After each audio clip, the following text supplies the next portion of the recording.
오늘 우리에게 주신 하나님 말씀은 신명기 21장 1절에서 14절 말씀입니다. 신명기 21장 1절에서 14절 말씀, 구약성경 293쪽입니다.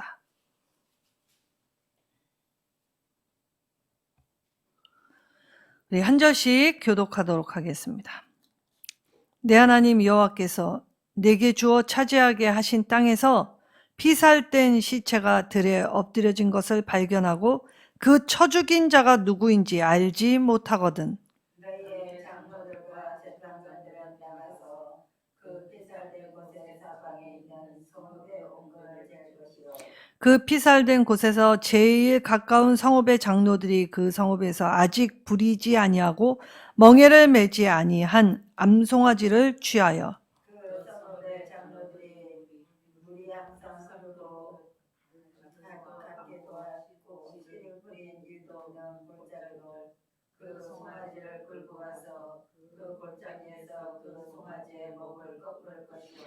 레위 자손 제사장들도 그리로 갈지니 그들은 내 하나님 여호와께서 택하사 자기를 섬기게 하시며 또 여호와의 이름으로 축복하게 하신 자라. 모든 소송과 모든 투쟁이 그들의 말대로 판결될 것이니라.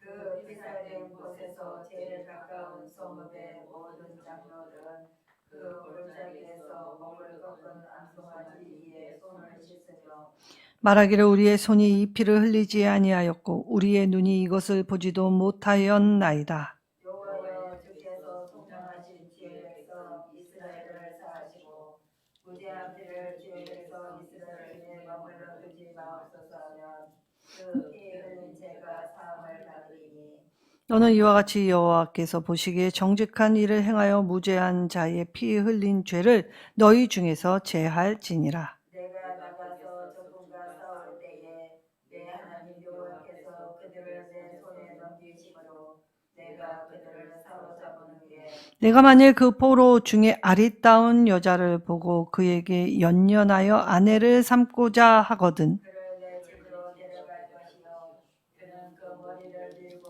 손톱을 빼고 또 포로의 의복을 벗고 내 집에 살며 그 부모를 위하여 한 달 동안 애곡한 후에 내가 그에게로 들어가서 그의 남편이 되고 그는 내 아내가 될 것이요. 그 후에 내가 그를 기뻐하지 아니하거든 그의 마음대로 가게 하고 결코 돈을 받고 팔지 말지라. 내가 그를 욕보였은즉 종으로 여기지 말지니라. 아멘. 자, 6계명 살인하지 말라라는 계명 안에서 사람이 살다 보면 이 피치 못할 이 사건 사고를 만나게 될 때 그때 이 하나님이 주신 땅에서 하나님의 언약 공동체가 어떻게 살아가야 하는지 오늘 말씀해 주십니다. 특별히 오늘은 이 인생을 살면서 가장 슬픔을 만난 두 부류가 나옵니다. 자, 첫째는 이 피살자, 그러니까 살해당한 자, 그와 함께 소속된 공동체의 슬픔, 그리고 전쟁 중에 잡혀온 여인의 슬픔. 그 이 두 사람들, 자, 누군가가 이 사건에 의하여서 죽게 될 때의 참담한 심정, 자, 그렇다면 사람답게 살아갈 수 없게 될 것입니다. 그러니까 오늘 이 두 부류의 사람들은 사람답게 살 수 없는 자들이지요. 근데 하나님께서 오늘 이 사람을 귀히 여기라 라는 말씀으로 이 말씀의 배경을 삼아 주셨습니다. 왜 그렇습니까? 자, 창세기 9장 6절에 다른 사람의 피를 흘리면 그 사람의 피도 흘릴 것이니 이는 하나님이 자기 형상대로 사람을 창조하셨기 때문이다.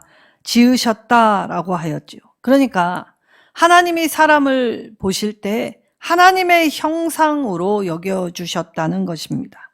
자, 그러면 오늘 하나님이 우리를 이처럼 여겨주시면 우리도 이 타인을 보고 이 하나님의 시선으로 보고 여기게 되어야 하지요.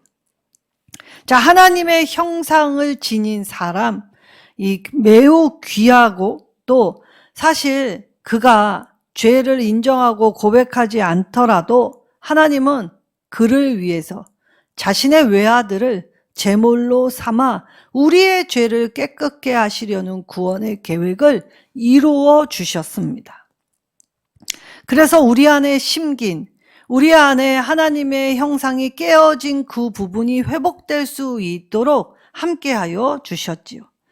자, 그러면 오늘 이 신명기에 슬픔을 가진 두 부류, 자, 이때 이 슬픔을 가진 두 부류를 대하게 될 때 이제 하나님 앞에서 하나님이 주신 땅, 자, 하나님이 나는 너희와 함께 있고 너희는 나와 함께 있는, 그래서 하나님과 함께하는 공동체, 이스라엘 공동체, 신정국가였다는 것입니다. 자, 그러면 이 신정국가인 이스라엘이 하나님 앞에서 성결을 유지하는 것, 그것은 가장 기본적인 자세가 되어야 한다는 것입니다.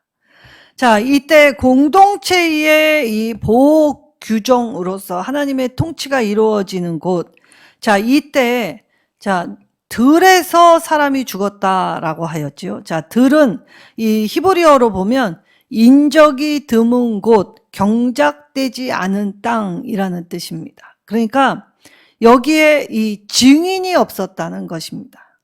이 사람이 죽을 때 어떻게 죽었는지 알 수 없는, 그런데 자연사는 결코 아니지요.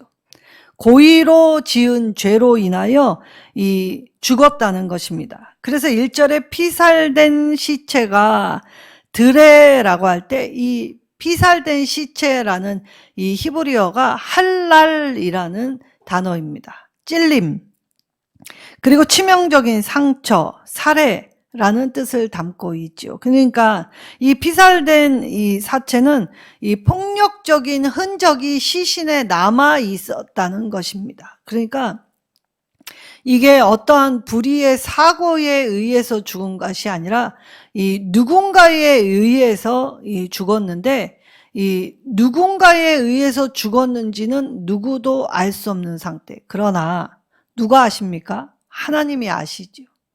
하나님이 주신 땅에서 하나님과 함께 있는 곳에서 벌어진 일을 하나님이 모르시지 않습니다. 그러나 하나님은 죄를 들추어내시지 않습니다.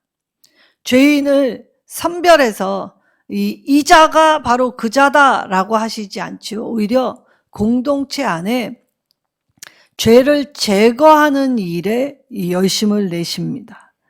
자, 그러니 오늘 이 살인, 고의로 인하여 죽게 되었을 때 사실 살인자는 이 형량이 사형죄에 해당되지요. 그러니까 죄를 지면 사형이라는 벌을 받게 되어 있습니다. 근데 이 찾을 수가 없는 상태일 때, 자, 살인범이 모호한 상태일 때, 자, 그러면 이렇게 아무도 모르게 지나갔기 때문에 그냥 이슈가 되고 무마되지 못하도록 하나님이 한 조치를 취하십니다. 자, 어떤 조치를 취하셨냐라고 할 때 그 피살자가 있는 이 원근 거리를 계산해서 이 시체와 가장 가까이 있는 성읍의 이 지도자들, 장로들이 이 사건은 우리와 무관합니다 라는 걸 하나님 앞에 토로하게 하였다는 것입니다. 그래서 3년 미만 된 어린 암송아지를 끌고 와서 이 손닿지 않은 곳을 찾아가 이 목을 꺾을 때 이 장로들이 우리는 무죄합니다 라고 이야기를 했다는 것이죠. 이때 이 장로들의 이 대답을 듣고 이 말을 전해준 사람은 제사장들이었습니다. 그러니까 오늘 이 일은 하나님이 피 흘림은 반드시 갚게 하신 것이 율법이지만 누가 죽었는지 알 수 없는 상황에서 하나님과 함께하는 공동체는 이 일을 공동체의 책임으로 여기라고 죄악의 경중을 울려주셨던 것이지요. 자, 그러니까 피 흘리며 엎드려져 있는 것은 이 땅을 더럽히는 일입니다. 자, 그리고 피에는 생명이 있기 때문에 하나님이 주시는 이 땅에 하나님이 주신 생명을 흘리는 죄를 하나님은 가장 싫어하십니다. 하여튼 하나님은 생명에 관한 일이라면 우리가 어떻게 행하는지도 보고 계시지요. 자, 그래서 오늘 하나님이 금하신 이 일을 통해서 이 공동체가 이 암송아지의 목을 꺾어 제사 드리는 과정을 통하여 한 사람의 생명의 무게가 얼마나 중요한 것인가를 공동체 전부가 깨닫게 하여 주셨다는 것입니다. 자, 그러니까 하나님은 범인을 색출하는 일보다 공동체의 결속, 그래서 이 공동체의 대응 방식을 익히는 것을 주력하고 계시지요. 자, 그리하여 오늘 이들이 7절에 말하기를 우리의 손이 이 피를 흘리지 아니하였습니다. 우리의 눈이 이것을 보지 못하였습니다. 자, 이 말은 무엇입니까? 자, 억울함을 토로하는 말이 아니라는 것입니다. 자, 어떤 일에는 원인과 결과가 있기 마련입니다. 그래서 우리는 원인을 통해서 결과를 유추해 보기도 하고 또 결과를 통해 원인을 규명해 보려고도 하지요. 그러나 사람 사는 사회에서는 이 원인과 결과가 모호한 일들이 참 많이 생깁니다. 불분명한 사건들. 근데 이때 하나님을 믿는 백성들은 이 불분명한 사건들 속에서도 이 자신들이 하나님의 뜻대로 사는 백성임을 드러내고 나타내야 하는 존재라는 것을 공동체 의식을 강화시켜 주셨다는 것입니다. 자, 그러면 이런 경우 장로들이 어떻게 해야 하느냐? 자, 우리가 하나님의 말씀을 읽고 그 기준을 따라 살 때도 있지만 하나님은 하나님을 알지 못하는 사람들에게도 판단할 수 있는 근거를 이 사람을 창조하실 때 모두에게 다 이 창조해 놓으신 한 공간이 있습니다. 어떤 공간입니까? 양심이라는 것이 있습니다.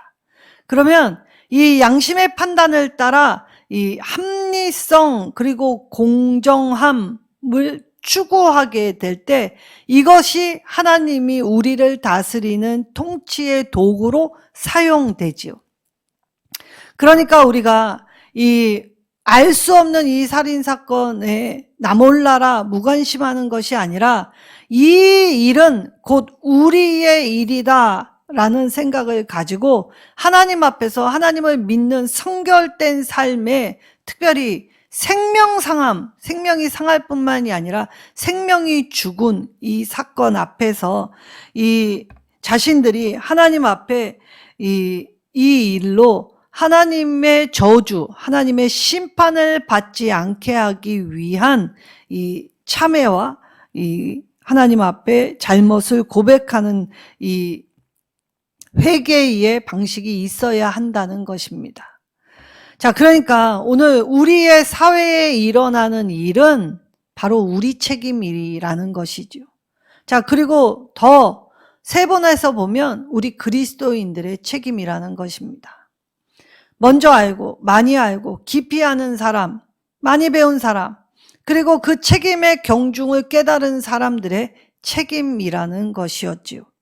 자, 그리하여 오늘 고대 근동에는 사실 이런 일이 일어나면 이 죽은 영혼이 산자들에게 해악을 끼친다라고 이 생각을 하였습니다.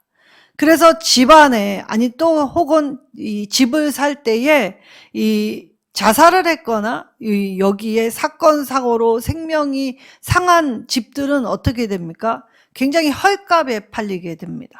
그리고 이건 고대 근동의 사고에만 적용이 되는 게 아니라 오늘날의 우리의 생각 안에도 이러한 일들이 있었습니다. 자, 이집트는 이 죽음에 관해서 굉장히 관심이 많은 국가였습니다. 왜냐? 여기는 부유하고 풍요로웠으며 또 외세의 침략이 많지 않았지요. 그러다 보니까 자연스럽게 이들이 이 죽음, 내세에 대한 것들을 굉장히 많은 관심을 가지고 있었다는 것이지요. 그리고 오늘날에 고고학적으로 피라미드나 미라, 이 왕들의 왕들이 들어가 있는 무덤들 발굴해 보면 거기에 이들의 내세관이 얼마나 이 많은 관심을 두고 있는지 알 수 있는 것들이 참 많습니다. 그래서 평상시에 좋아했던 것들 다 그 무덤 안에 다 갖다 놓았죠. 왜냐? 다시 살게 되면 이것들을 다시 다 사용하기 때문에 거기에 물건뿐만이 아니라 자기가 좋아했던 산자들도 수장하는 문화가 함께 있었습니다. 자기 부인들, 첩들 살아있는데도 이 죽은 자와 함께 산채로 묻어버렸지요. 자, 이때 이집트의 이 죽음에 관한 이 문헌 중에 죽음의 서라는 이 문헌이 있습니다. 자, 이 이집트는 오시리스라는 신을 섬겼는데 이때 이 죽은 자의 심장이 담긴 단지를 이 저울에 달게 될 때 이 깃털 하나, 정의의 깃털 하나가 상 반대편에 올라져 있을 때 이 심장이 담긴 단지가 이 깃털보다 무거우면 그때는 이 사람이 정의롭지 못하고 잘못 행했기 때문에 이 오시리스가 이 심장을 잡아먹습니다. 그러니까 그 말은 무엇입니까? 죽은 영혼이 산 자에게 영향을 끼친다라는 생각을 가지고 있었다는 것이죠. 반면 유대인들은 어떻게 했느냐? 하나님을 믿었기 때문에 죽은 영혼은 산 사람에게 결코 영향을 미칠 수 없다라고 생각했죠. 그래서 유대인들은 이 죽은 자를 위하여 머리카락을 밀거나 수염을 깎거나 몸에 상처를 내는 일이 없었습니다. 고대 근동에는 이처럼 이 장례의 예식 안에는 이 죽은 자를 위해 머리를 밀고 수염을 깎고 또 몸에 이 상처를 많이 내며 애곡하는 문화가 있었지요. 그래서 이 죽은 영혼으로부터 해악을 받지 않으려는 이 시도들이 있었습니다. 그러나 하나님을 믿는 백성은 결코 그럴 수 없지요. 하나님은 살아계시고 하나님은 모든 생사화복의 주권자이시기 때문에 이 죽은 영혼들이 산자들에게 영향을 끼칠 수 없다라고 확실히 믿었습니다. 자, 그렇다면 이 죽음, 우리가 아무리 믿음을 가져도 사랑하는 사람들과의 헤어짐은 굉장히 오래도록 슬픔으로 심화할 수 있는 사건이 되지요. 근데 이때에도 하나님은 억울하게 죽은 자의 가족과 그리고 그들과 함께 사는 공동체가 그들과 함께 살아갈 때 살아있는 사람들을 존중하고 이해하고 배려해서 그래서 생명을 살리는 삶을 살아갈 수 있도록 하나님은 이 조치를 그래서 이 제사를 드림으로써 이 슬픔 가운데에서 믿음으로 딛고 일어나 하나님과 이 관계를 맺을 때 하나님같이 여기듯 사람과의 관계 속에서도 이처럼 배려하고 존중하고 생명을 살리는 일을 감행하라고 하셨던 것이지요. 자, 그러니 오늘 우리가 이러한 일들을 해야 할 때 호흡 있는 자들은 항상 하나님 앞에서 어떻게 행해야 합니까? 생명 존중. 그래서 하나님의 형상을 회복하는 일에 열심을 내어야 합니다. 자, 그러니 나도 하나님의 형상으로 지음받았고 또 타인도 하나님의 형상으로 지음받았기 때문에 함부로 업신여기거나 무시하거나 그런데 오늘날에 우리가 살인이 칼로 찔러 죽이는 살인만 있진 않지요. 인격살인이라는 것이 있습니다. 자, 내가 확실하지 않은 말로 누군가의 허물을 들춰내 마치 그럴듯하게 요즘 시쳇말로 물타기라고 하지요. 그리고 이 죽은 사람의 이 상황을 헤아리지도 않으면서 무턱대고 무분별한 말을 하면서 이 마음의 상처를 내고 우울하게 만들고 삶을 영위하지 못하는 이 모든 일들이 다 하나님 앞에서는 살인죄에 해당합니다. 자, 그렇다면 오늘 이러한 일들은 공동체를 부정케 하는 일이지요. 자, 그러니 이 공동체의 부정 안에서 우리가 이제 하나님의 백성답게 이러한 일들, 자, 나와 관계없는 일이라 여기지 않고 하나님을 믿는 백성은 타인의 죄, 그 사람이 지은 죄가 곧 나의 죄였습니다. 라고 여기라고 하셨던 것이지요.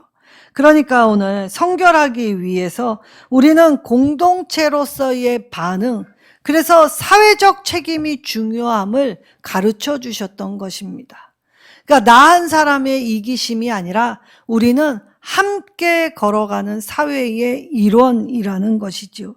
그래서 오늘 우리가 죄에 대해서 책임지지 않으면, 범죄자를 처리하지 않으면, 그리고 공의를 왜곡하면, 그러면 이 사회에도 공동 책임이 있다. 하나님은 이 공동 책임을 물어 이 하나님의 진노로 심판하신다는 것입니다. 그러니 이러한 제의를 통해서 이 하나님 앞에 하나님과 함께 살아가는 이 땅을 더럽히지 않게 하기 위해 우리는 이 하나님께서 주신 복을 받으며 살아가게 될 때 이 가장 기본적인 자세, 성결한 삶을 살려고 노력하라는 말입니다. 자, 두 번째 10절의 말씀부터는 이 전쟁 포로로 잡혀온 여자 중에 아내를 삼는 문제를 말씀하십니다. 자, 아내를 삼는 문제, 자, 고대 근동의 전쟁이 일어나면 물론 전쟁에는 인간성을 상실하기 때문에 잔혹한 일들, 폭력적인 일들, 억울한 일들 비일비재하게 일어납니다. 근데 여기에 여인들은 가중되죠. 몸을 더럽히고 욕보이는 일들은 이 무궁무진합니다. 근데 여기에 살아남은 자들 중에 이 전쟁 포로로 끌려오면 대다수는 다 종으로 팔렸습니다. 자, 종으로 팔리면 주인의 말에 무조건 복종해야 하지요. 그래서 우리가 이 고대의 영화들을 보면 이 주인들이 이 옆에서 시종 드는 이 노예들을 얼마나 하찮게 여기는지, 거의 물건, 이 생명 없는 존재로 여기기 때문에 학대하고, 그리고 자기 눈에 거슬리면 단칼에 죽여버리지요. 자, 그러니 오늘 하나님이 이 전쟁포로 중에 특별히 연약했던, 취약했던 여인의 이 법을 이 율법에 규정시켜 주셨다는 건 굉장히 놀랍고 놀라운 이야기가 아닐 수 없습니다. 자, 그리하여 오늘 이 여자가 이 전쟁포로로 끌려오게 될 때에, 자, 그의 아리따움을 보고 아내로 삼고자 했다라는 말을 합니다. 자, 고대나 지금이나 외모 지상주의는 어디에나 있습니다. 자, 사랑하는 마음이 아니라 반반하기 때문에 자기의 욕구를 풀 대상으로 여겼다는 것이지요. 근데 하나님은 이 전리품으로 잡혀온 여자의 이 인권과 그리고 여자의 상황을 배려하셔서 이 하나님을 믿는 백성 안에서는 결코 있어서는 안 될 일이라고 하면서 이 하나님이 이 규례, 포로된 여인의 처리 규례를 10절에서 14절에 말씀하십니다. 자, 사람은 이 폭력성도 있지만 전쟁 중에도 사랑의 꽃이 핍니다. 자, 전쟁 중에도 아이는 태어나기 마련이지요. 자, 그럴 때, 자, 공동체의 이 이방 여인이, 특별히 가나안의 여인들은 아내로 둘 수 없지요. 그런데 이방에서 잡혀온 여인들 중에는 이 공동체, 이스라엘 공동체로 받아줄 수 있게 하였습니다. 근데 이때에 하나님이 이 공동체의 일원이 되려면 여러 방면에서 여러 과정을 필요해서 이 여자의 권리를 회복할 수 있는 절차를 밟게 하십니다. 자, 그때 이 여자들 이를 어떻게 했냐면 머리를 밀고 손톱을 뽑으라라는 아주 특이한 표현을 하십니다. 자, 아리따움을 보고 아내로 삼아야 되겠다라고 할 때에 남자들의 그 부정적인 눈에서 이 포로된 여인을 보호하시기 위한 규정. 그래서 이 아내로 삼게 할 때 진짜 사랑인가를 검증하는 시간을 갖게 합니다. 자, 아무리 이쁜 여자도 사실 머리빨이라고 하지요. 그리고 여자의 손에 손톱은 굉장히 매력적인 요소로 작용하는 것이 바로 머리와 손톱입니다. 자, 이때 아리따움의 이 요소들을 싹 다 제거하고 나서 볼 때 이뻤던 것 같은데 라고 생각했는데 실상 그렇게 보니까 안 이쁜데? 그러니까 남자는 실증을 금방 낸다는 것입니다. 여자의 외모를 보고 혹했다가도 쉽게 마음이 사랑인 줄 알았는데 싫어서 내버릴 때, 특별히 남자들은 이 처녀를 유린하고 난 후에 어떻게 하냐? 이 노예로 팔아버렸다는 것이죠. 하나님은 만약에 너희의 그 부정적인 눈에 의해 욕구로 이 여인에게 그렇게 대했다면 자유롭게 노예로 팔지 말고 자유롭게 그의 삶을 살 수 있도록 자유인으로 내보내라 라는 규정을 주셨습니다. 그리고 이 이방 여인들, 이 전쟁 중에 어찌할 수 없는 상황 중에 가족과 헤어져서 이 타지에, 이 외국에, 이 남다른 문화에 오게 된 당황함 속에서 자신의 부모를 향한 애곡의 시간 한 달을 주시죠. 자, 이 한 달 안에는 남자는 이 여자의 머리털 하나도 만질 수 없었습니다. 그러니 남자나 여자나 이 상황 속에서 객관적인 눈을 보며 이 자신의 더러운 생각과 욕구에서 이 서로를 보호할 수 있는 장치를 허락하여 주셨지요. 그래서 하나님은 오늘 이 포로된 여인의 규정을 통해서 이 여인이 아리따운 외적인 모습이 아니라 진짜 사랑했다라는 마음이 들거들랑 내 집으로 드리라고 합니다. 자, 내 집.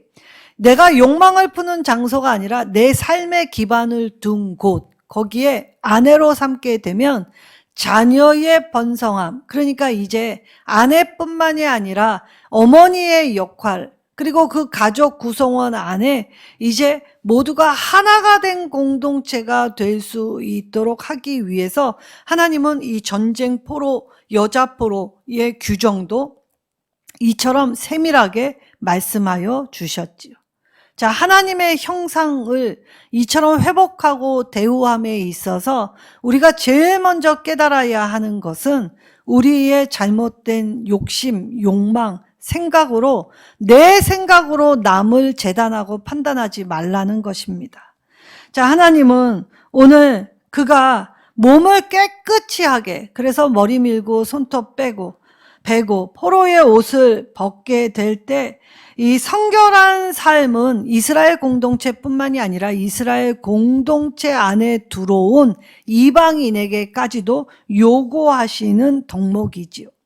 그래서 새로운 관계로 회복할 수 있는 과정을 밟게 하여 주셨습니다. 자, 그래서 이 여인에게 이제 포로의 의복을 벗기고 그리고 신부의 새 옷을 입혀 주셨습니다.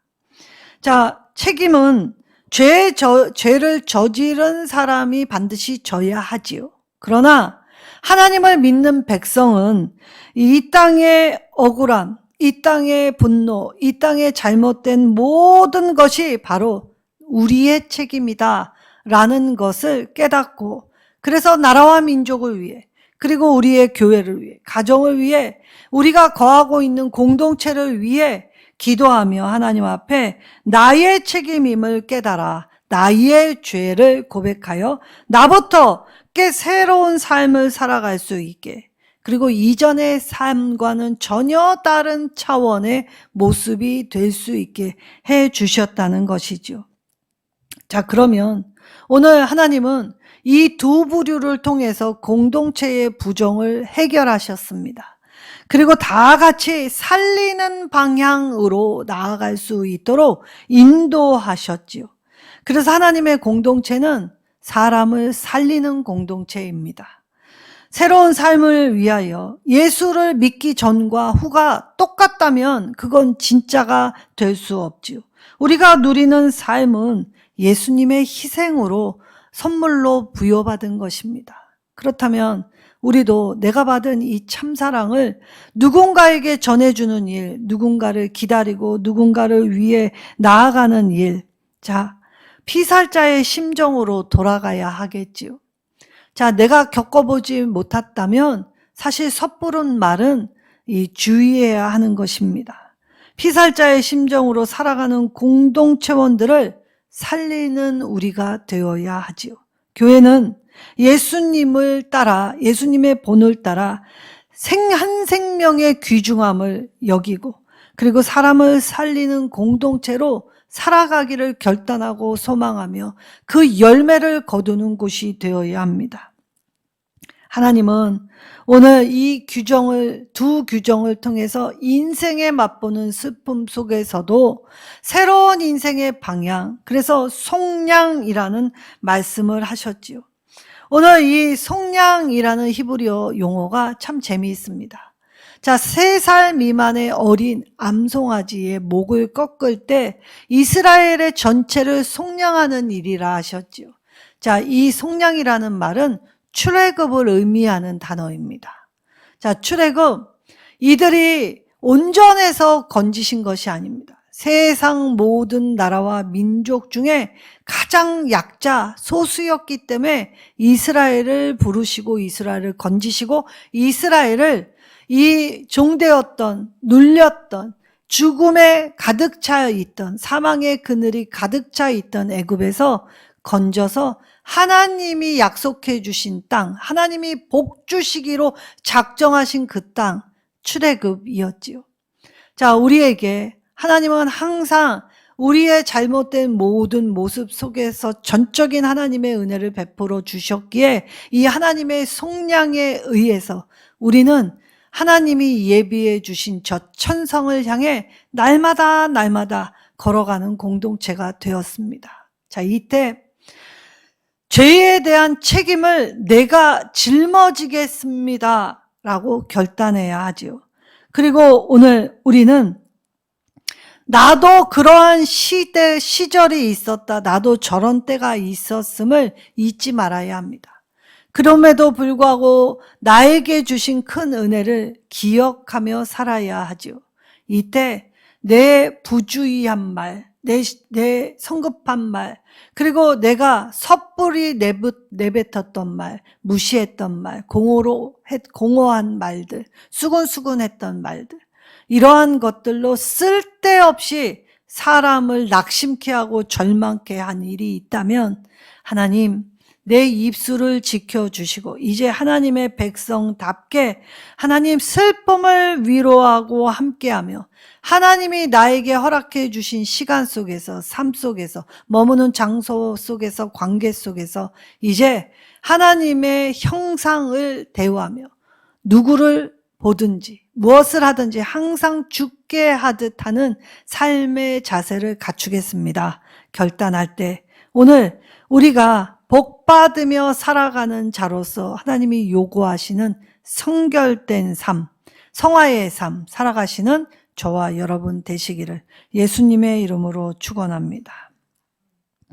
하나님, 오늘 우리의 인생을 불쌍히 여겨 주셨기에 오늘 주님 안에서 주님의 용서를 빌고 용서를 얻으며 하나님이 베풀어 주신 구속 속에 하나님이 주시는 은혜로 하나님 자녀로 살아갈 수 있게 되었습니다.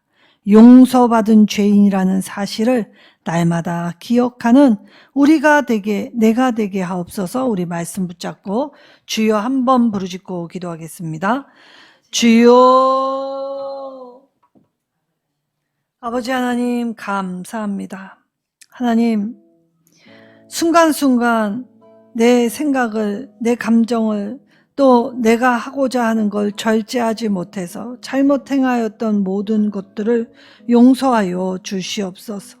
하나님의 베풀어 주시는 은혜의 용서 덕에 하나님의 자녀가 되었음을 잊지 않을 때, 하나님, 오늘 하나님이 원하시는 선하고 옳은 길에 집중하고 하나님 보시기에 정직한 일을 행하며 하나님이 기뻐하시는 일로 우리의 공동체의 내 안에 죄를 제하고 이 위기를 해결할 수 있는 지혜, 그래서 우리의 교회가, 우리의 나라와 민족이, 우리의 가정이, 우리 성도 한 사람 한 사람이 생명을 살리는 방향으로 나아갈 수 있도록 함께하여 주시옵소서.